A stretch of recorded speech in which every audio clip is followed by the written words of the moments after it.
भारत सरकार के राज्य मंत्री अश्विनी चौबे ने की प्रेस वार्ता। भागलपुर। भारत सरकार के राज्य मंत्री अश्विनी चौबे भागलपुर पहुंचे। भागलपुर पहुंचकर उन्होंने बम धमाके में मृतक व घायल परिजनों से मिलकर उन्हें सरकारी सहायता जल्द से जल्द दिलाने की बात कही। उसके बाद वह घायलों से मिलने मायागंज अस्पताल पहुंचे, फिर अतिथि कक्ष में प्रेस वार्ता रखी। प्रेस वार्ता में उन्होंने भागलपुर के हृदय विदारक बमकांड की घोर निंदा करते हुए कहा कि मृतक व इलाजरत मरीजों को जल्द से जल्द सरकारी सहायता पहुंचाई जाएगी। साथ ही साथ उन्होंने कहा कि ऐसी घटना भागलपुर में कई बार हो चुकी है। इस पर प्रशासन को विशेष ध्यान रखने की जरूरत थी।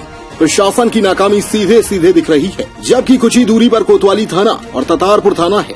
प्रशासन को इस पर पहले से संज्ञान लेना चाहिए था। वहीं उन्होंने उत्तर प्रदेश के चुनाव को लेकर कहा कि 5 राज्यों में 4 राज्य भारतीय जनता पार्टी ने जीते हैं। यह जीत जनता की जीत है, योगी मोदी सरकार की जीत है। इस घटना से बहुत ही दुखी हूँ।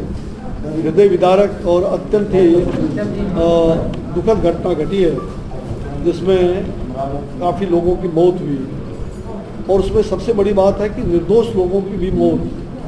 कई परिवार जो निर्दोष थे, जिनके मकान टूट गए, जिनके मकान ध्वस्त हो गए या डैमेज हो गए, कई परिवार उसके मृत्यु के शिकार हो गए। ऐसे भी कई लोग हैं जिनका कोई इस घटना से डायरेक्ट या इनडायरेक्ट लेना देना नहीं था। ऐसे जो बगल अगल के पड़ोस के परिवार थे, तो निश्चित रूप में उसमें बहुत बड़ी जान माल का भी नुकसान हुआ है और अत्यंत दुखद रहा है।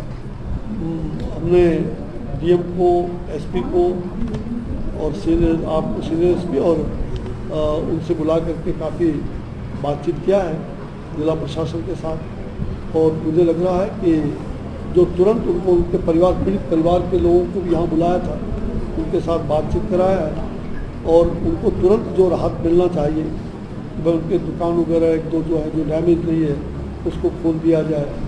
अगल बगल के जो चूँकि वो निर्दोष परिवार है, जीविका चलाएंगे, वो लोग अभी बगल के परिवार में रह रहे हैं, उनको सूखा राशन है, बर्तन बासन भी उनके नहीं है, तो बगल बगल से अभी मिल रहा था, तो राशन सरकार ने भी दिया है। लेकिन हमने कहा पक्का भोजन उनको चाहिए कुछ दिनों के लिए, तो पक्का भोजन की व्यवस्था, साथ साथ वहाँ 24 घंटा रहे ताकि उनके जो सामान वामान घर में पड़े हुए हैं वो कहीं इधर उधर ना हो जाए।